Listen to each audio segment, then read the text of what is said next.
Hello दोस्तों, स्वागत है आपका हमारे यूट्यूब चैनल हानी वॉइस पर। भाभी घर पर नहीं थी और उनके 2 साल के बेटे ने ज़िद की कि वे दूध पिएगा। वे किसी भी हालत में चुप नहीं हो रहा था, इसलिए मैंने उसे अपने सीने से लगाकर दूध पिलाने का फ़ैसला किया। तभी भाई कमरे में आ गए और मैंने कोई चादर नहीं ओढ़ रखी थी। जब भाई ने मुझे उस हालत में देखा, उनकी नज़रें बदल गई। वे मुझे अपने बिस्तर पर लेटा दिया और जोश में मुझे लगातार 2 घंटे तक मेरी चीख निकली।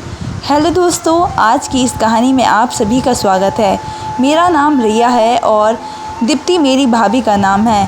भाभी मेरी सहेली की तरह थी, मुझे बहन जैसी मानती थी और भैया और भाभी शहर में रहते थे और मैं गांव में माता पिता के साथ। भाभी ने अपने बेटे के जन्मदिन के लिए मुझे 3 दिन पहले ही बुलाया था।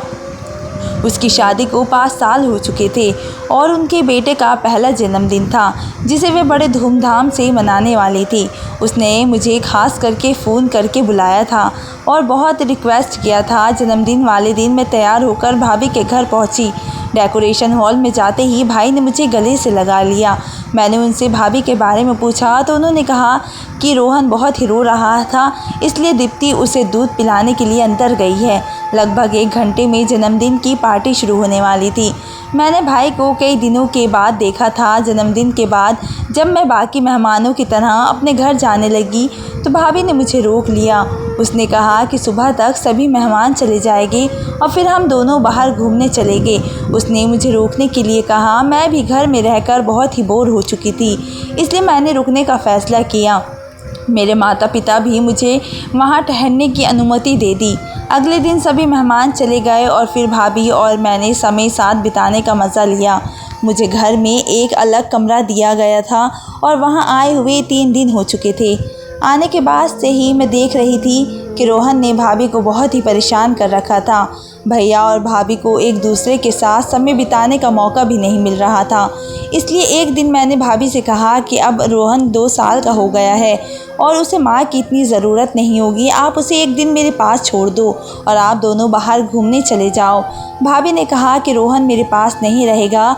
मैंने उसे वादा किया है कि मैं रोहन की अच्छी तरह से देखभाल करूँगी। फिर मुझ पर भरोसा करके भाभी अगले दिन भैया के साथ बाहर चली गई। उस दिन में रोहन पूरे दिन मेरे पास था। मैंने उसे बहुत ही अच्छे से खिलाया और खाना बना दिया। वे मेरे पास बहुत ही खुश हो रहा था। शाम को 9 बजे भाभी घर लौटी और रोहन को मेरे पास खेलते हैरान रह गई। फिर भाभी ने कहा कि वे अपने माता पिता के पास भी इतनी शांति से नहीं रहता। रोहन वास्तव में मेरे साथ बहुत ही खुश था। रात को सोते समय वे ज़िद करने लगा कि मैं उसके पास ही सोऊं। उसकी ज़िद के कारण मैं भाभी के कमरे में सो गई और भाभी मेरे कमरे में सो गई। आधी रात को अचानक मुझे अपने शरीर पर किसी का हाथ महसूस हुआ।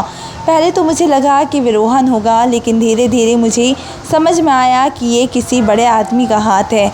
जब मैंने उठकर देखा तो सामने भाई खड़े थे। आधी रात को वो मेरे शरीर पर हाथ क्यों फेर रहे थे, ये मुझ पर बिल्कुल भी समझ नहीं आ रहा था। मैंने उनसे पूछा कि क्या हुआ, तब उन्होंने मुझसे माफ़ी मांगी और अपने कमरे में चले गए।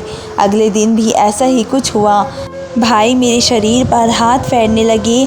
आज तो उनका स्पर्श ऐसी जगह पर हुआ जिससे मैं सहम सी गई थी और उनके कमरे से बाहर चली गई।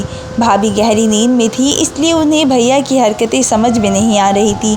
जैसे ही मैं उनके कमरे से बाहर आई, भाई भी मेरे पीछे आ गए। मैंने उनसे कुछ कहने की कोशिश की, तभी उन्होंने कहा कि सॉरी आरती, मैंने तुम्हें दीप्ति समझ लिया। रात के अंधेरे में उनसे गलती हो गई होगी, इसलिए मैंने उन्हें माफ़ कर दिया और सोने फिर से अपने कमरे में चली गई। कुछ दिन बीत गए और रोहन मेरे साथ बहुत ही घुल मिल गया था। एक दिन सुबह नाश्ते के समय मैंने भाभी से कहा कि अब मुझे घर जाना चाहिए। भाभी ने कहा, रिया प्लीज़ मेरे लिए कुछ दिन और रुक जाओ, मुझे 1 महीने का एक कुकिंग कोर्स ज्वाइन करना है। अब रोहन तुम्हारे साथ अच्छा घुल मिल गया है, इसलिए मैं तुम्हें बता रही हूँ। तुम उसकी देखभाल करोगी तो मैं निश्चित होकर अपना कोर्स पूरा कर लूँगी। पिछले 3-4 महीनों से मैं ये कोर्स करना चाहती थी, लेकिन रोहन किसी के पास भी नहीं रहना चाहता था। अब जब तुम यहाँ हो तो मैं अपना कोर्स आराम से कर सकती हूँ। कुछ ही दिनों की बात है, दोपहर में 2 घंटे का मेरा क्लास होगा। भाभी मुझसे विनती करने लगी। तभी भैया बोले, रिया तुम दीप्ति को अपनी दोस्त कहती हो तो अपनी भाभी के लिए कुछ दिन और रुक नहीं सकती। उनका आग्रह बढ़ता जा रहा था, इसलिए मैंने वहाँ रुकने का फ़ैसला किया। मैंने उन दोनों को हाँ कहा। फिर भाई ऑफिस के लिए निकल गए। उनके जाते ही भाभी ने मुझे गले लगा लिया और धन्यवाद किया। उनसे कहा, तुम्हारे सहयोग से मैं अपना कोर्स पूरा कर सकूँगी। ये कोर्स कुछ ही दिनों का है और एक बार जब मैं कुकिंग सीख गई तो धीरे धीरे अपना खुद का बिजनेस खड़ा करूँगी। भाभी का आनंद देखकर मैं भी खुश थी। एक दिन दोपहर को भाभी अपने क्लास के लिए गई थी। उस समय रोहन मेरे पास था।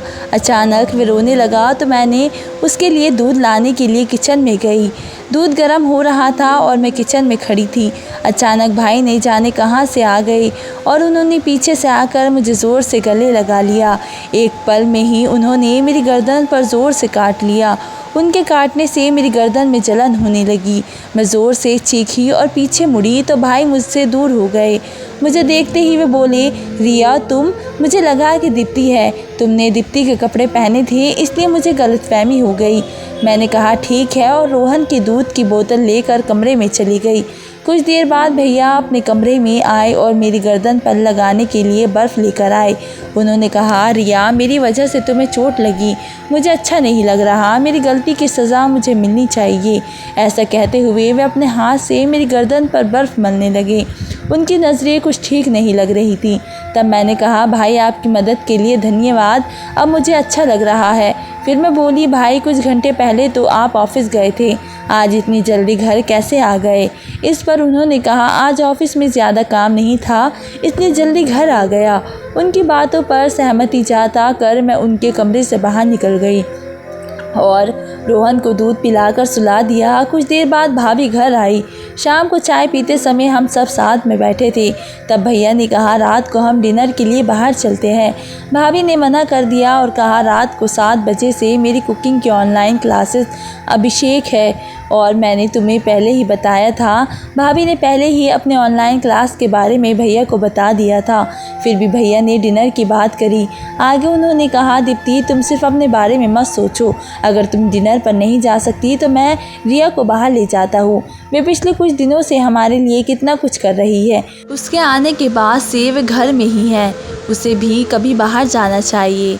भैया ने अपनी मीठी बातों में भाभी को इस कदर फांस लिया था कि उनसे उनकी बात सही लगी। फिर भाभी ने कहा, रिया तुम्हारे भैया सही कह रहे हैं, तुम सच में हमारी बहुत ही मदद कर रही हो। तुम घर में बोर हो गई होगी, शाम को तुम अपने भाई के साथ डिनर पर ज़रूर जाओ। शाम को भैया मेरे कमरे में एक 1 पीस ड्रेस लेकर आए। फिर उन्होंने कहा, डिनर पर जाते समय ये ड्रेस पहन लेना, ये ड्रेस दीप्ति ने तुम्हारे लिए भेजी है। भैया की बातों में मुझे दम लगा और महसूस हुआ, ऐसे लगा कि भाभी के नाम पर उन्होंने ही अपनी पसंद का फ़ैसला कर दिया है। डिनर का समय हो गया था इसलिए मैंने वो ड्रेस लिया और तैयार हो गई। जब मैं तैयार होकर बाहर आई तो भाभी ने कहा, अरे वाह, तुम तो अपने भाई के साथ डिनर पर जाने के लिए बहुत ही उत्सुक लग रही हो। भाभी की बातों से लगा कि शायद वे ड्रेस उसने नहीं भेजा था। मैं उससे कुछ पूछने की ही वाली थी कि भैया बोले, दीप्ति तुम्हारे क्लास का समय हो गया है, अब हम भी निकलते हैं, रात को जल्दी घर आ जाएंगे। मैं भैया के साथ डिनर के लिए निकल पड़ी और भैया मुझे जिस होटल में ले गए थे वहाँ मुझे परिवार के लोग कम और जोड़े ज़्यादा दिख रहे थे। वहाँ का माहौल बहुत ही रोमांटिक था, लेकिन मैं अपने प्रेमी के साथ नहीं बल्कि अपने भाई के साथ डिनर पर आई थी। खैर माहौल चाहे जैसा भी हो, मुझे क्या, ये सोचकर मैं आगे बढ़ी और भाई ने मेरे गले में हाथ डालकर होटल में प्रवेश किया। डिनर करते समय भी वे बार बार मेरे खुली टांगों पर हाथ रख रहे थे। मैं जितनी बार उनसे दूर सरकती वे उतनी बार मेरे पास आ जाते थे। जल्दी से डिनर ख़त्म करके हम घर पहुँचे। फिर रात को भाभी के कमरे में सोने के लिए मैंने मना कर दिया। उस रात मुझे ऐसा लगा कि मेरी वजह से भाभी और भैया को एक दूसरे के साथ समय बिताने का मौका नहीं मिल रहा। रात को मैंने भाभी के सामने भैया से कहा, आज आप दोनों अपने कमरे में सो जाइए, मेरी वजह से आप दोनों के बीच दूरी नहीं होनी चाहिए। इस पर भैया ने कहा, हमें साथ सोने की कोई ज़रूरत नहीं है। इतना कहकर वे दूसरे कमरे में चले गए। भैया का व्यवहार और बातें ये बता रही थी कि उन्हें अपनी पत्नी में कोई दिलचस्पी नहीं है। भैया के जाने के बाद मैं भाभी के कमरे में गई। भाभी का चेहरा उदास दिख रहा था। मैंने उनसे पूछा, भाभी क्या तुम्हारे और भैया के बीच सब कुछ ठीक है? भैया तुम्हें पहले जैसा प्यार करते हैं ना? इस पर भाभी ने कहा, हम सब ठीक है। डिलीवरी के बाद से मेरी सेहत काफ़ी बिगड़ गई है और वज़न भी बढ़ गया है। तभी थे तुम्हारे भैया मुझसे थोड़ा दूर रहने लगे हैं, लेकिन मैं जल्दी ही अपने लिए और उनके लिए भी दुबली पतली हो जाऊंगी। फिर उसने मुझसे पूछा, तुम अब तक शादी क्यों नहीं करती? तुम्हारी उम्र 25 साल हो गई है, तुम्हें अब शादी कर लेनी चाहिए। इस पर मैंने कहा, मुझे मंगल दोष है। माता पिता कहते हैं कि मंगल दोष वाली लड़की की शादी मंगल दोष वाले लड़के से ही होनी चाहिए। मैं 25 साल की हो गई हूँ, लेकिन अभी तक मुझे मेरा परफेक्ट जीवन साथी नहीं मिला है, इसलिए मैं अभी तक सिंगल हूँ। फिर भाभी ने कहा, तुम्हारी तरह खूबसूरत और सुडौल शरीर वाली लड़की पर किसी भी आदमी की बुरी नज़र पड़ सकती है। तुम मर्दों से थोड़ा संभल कर रहना। बातों बातों में हम सो गए। अगले दिन भाभी अपनी क्लास के लिए गई। उस समय रोहन मेरे साथ खेल रहा था। खेलते खेलते वह सो गया और मैं भी उसके पास सो गई। कुछ समय बाद रोहन नींद में रोने लगा और मुझे अपनी माँ समझने लगा। रोहन रो रहा था, तभी मैंने भाभी को कॉल लगाई, लेकिन वह कुकिंग क्लास में थी, इसलिए फ़ोन नहीं उठा सकी। आज रोहन मुझे अपनी माँ समझ रहा था। उसे चुप कराने के लिए मैंने उसे दूध की बोतल दी, लेकिन वह दूध पीने को तैयार नहीं था। काफ़ी समय गुजर गया, लेकिन उसका रोना बंद नहीं हुआ। आखिरकार मैंने उसे अपनी गोद में लिया और उसे दिलासा दिया। मैंने उसे अपनी छाती से लगाया ताकि उसे माँ की तरह महसूस हो। भाभी को घर आने में 2 घंटे थे और मुझे रोहन को इतने समय तक रोता हुआ ठीक नहीं लगा, इसलिए मैंने कुछ समय के लिए रोहन की माँ की भूमिका निभाने का नाटक किया। मैंने उसे अपनी छाती से लगाया और उसे दिलासा दिया और कुछ समय बाद मैं भी सो गई। अचानक मेरी नींद खुली तो मैंने देखा कि भैया मेरे सामने खड़े थे। वे कमरे में कब आए और मुझे कब से देख रहे थे मुझे नहीं पता। भैया की नज़र मुझे ठीक नहीं लगी। रोहन को शांत करने के लिए मैंने अपनी छाती से लगाया था, लेकिन बाद में मैं अपने कपड़े ठीक करना भूल गई थी और वैसे ही मैं सो गई थी। मुझे भाई बहुत ही उस हालत में देख रहे थे और उनकी नज़र लाल हो रही थी। फिर मैंने जल्दी से अपने कपड़े ठीक किए और तब भाई ने मेरा हाथ पकड़ा और उन्होंने मुझे बिस्तर की ओर खींचा। मैं बहुत ही डर गई थी, पर भैया के साथ मेरा हमेशा से एक अलग संबंध था। फिर भैया ने कुछ ऐसा किया जिससे मैं शांत हो गई। थोड़ी देर बाद रोहन नींद से जाग गया। हम उसे खिलाते हुए हॉल में बैठे थे। तभी भाभी क्लास से वापस आई। उसने हमें अलग नज़रों से देखा और तुरंत रोहन को हमारे बीच से उठा लिया। रात को किचन में खाना बनाते समय भाभी का व्यवहार थोड़ा अलग लगा। उसने कहा, आजकल तुम रोहन को अपने से ज़्यादा जोड़ने लगी हो। उसके पिता को भी अपने से जोड़ने की कोशिश मत करो। भाभी 1 महीने से पहले एक पत्नी थी और उसे अपने पति की चिंता हो रही थी। मैंने उसके कंधे पर हाथ रखकर कहा, आप बिल्कुल भी चिंता मत करो। ना तो आपका पति बुरा है और ना ही आपकी सहेली। उसके बाद भी भाभी मेरे साथ थोड़ा अजीब व्यवहार कर रही थी। खाना खाते समय भाभी ने कहा कि आज उसकी क्लास का आखिरी दिन है और जब उसकी क्लास ख़त्म हो जाएगी तो वो मुझे अपने घर भेज देगी। और तभी भाभी की बात सुनकर भैया का चेहरा पीला पड़ गया था। मैं भी घर नहीं जाना चाहती थी क्योंकि भैया और मेरा रिश्ता अलग होने लगा था। मुझे यकीन था कि भैया कोई ना कोई रास्ता निकाल ही लेंगे, क्योंकि वे मुझसे इतने आकर्षित हो गए थे कि मुझे जल्दी से जाने नहीं देंगे। उस रात सोने से पहले भैया ने मुझे ताना मारा, रिया याद रखना कि तुम्हारे भैया शादीशुदा है और उन्हें कोई दोष नहीं है। मुझे उसकी परवाह नहीं थी कि उसने क्या कहा। अगले दिन भाभी ने 9 बजे अपनी क्लास के लिए निकली क्योंकि आज उसका आखिरी दिन था। भैया भी रोज़ की तरह समय पर ऑफिस के लिए जा रहे थे। जैसे ही भाभी घर से निकली भैया घर आए और उन्होंने मुझे पानी का गिलास लेकर अपने कमरे में बुलाया। पानी का गिलास लेकर मैं भाई के कमरे में गई। जैसे ही मैं उन्हें पानी के गिलास देने के लिए हाथ बढ़ाया, उन्होंने मेरा हाथ पकड़ लिया। फिर भाई बोले, रिया तुम मुझे और कितना इंतज़ार कराओगी? मैं तुम्हें पहले ही कई बार इशारे कर चुका हूँ। भले ही तुम इतने लंबे समय से मेरे सामने हो, लेकिन मैं तुम्हारे साथ उतना समय नहीं बिता सका जितना मैं चाहता हूँ। कल तुम्हें उस हालत में देखकर मेरी आंखें चमक उठी थी। आज पूरे दिन घर पर कोई नहीं है, हमारे पास आज पूरा दिन है एक दूसरे के साथ समय बिताने के लिए। मैंने भी भैया की बात मान ली, लेकिन उनसे एक सवाल पूछा। मुझे नहीं लगता कि आप शादीशुदा होते हुए भी मेरे करीब आ रहे हैं। अगर इसकी वजह से आपका रिश्ता टूट गया तो भाभी को बुरा लगेगा, फिर आप उसे क्या जवाब देंगे? भैया बोले, रिया तुम कुछ ज़्यादा ही सोच रही हो। दीप्ति सिर्फ मेरी पत्नी है, मैं अब उससे प्यार नहीं करता। मैं उसे कुकिंग क्लास करने दे रहा हूँ क्योंकि मेरी नौकरी छूट गई है, ताकि वह कुछ पैसे कमा कर मेरी मदद कर सके। नहीं तो मुझे उससे कोई खुशी नहीं मिलती। अगर तुम्हें कोई आपत्ति नहीं हो तो हम शादी कर सकते हैं। रोहन तुम्हें अपनी मम्मा मानता है। फिर भैया ने मुस्कुराते हुए मुझे अपनी बाहों में भर लिया। मैं भी प्यार से उनकी बाहों में चली गई। भाई ने मेरा दुपट्टा फेंक दिया और मेरे सीने को दबाने लगी। तभी हमारे कमरे का दरवाज़ा खुला और भाभी हमारे सामने खड़ी थी। मैं मुझे भैया की बाहों में देखकर चौंक गई। जैसे ही मेरी नज़र भाभी पर पड़ी, मैंने भैया को धक्का देकर अपने से दूर कर दिया और भाभी के पास आकर खड़ी हो गई। भैया ने भाभी से कहा, दीप्ति तुम रिया को उसके घर भेज दो। जब मैं अपनी फ़ाइल लेने के लिए घर आया तो रिया ने मौका पाकर मुझे गले लगा लिया। वे मेरे बारे में बुरी बातें फैला रहे थे। उन्होंने भाभी को बताया कि मैं उनके साथ संबंध बनाना चाहती थी।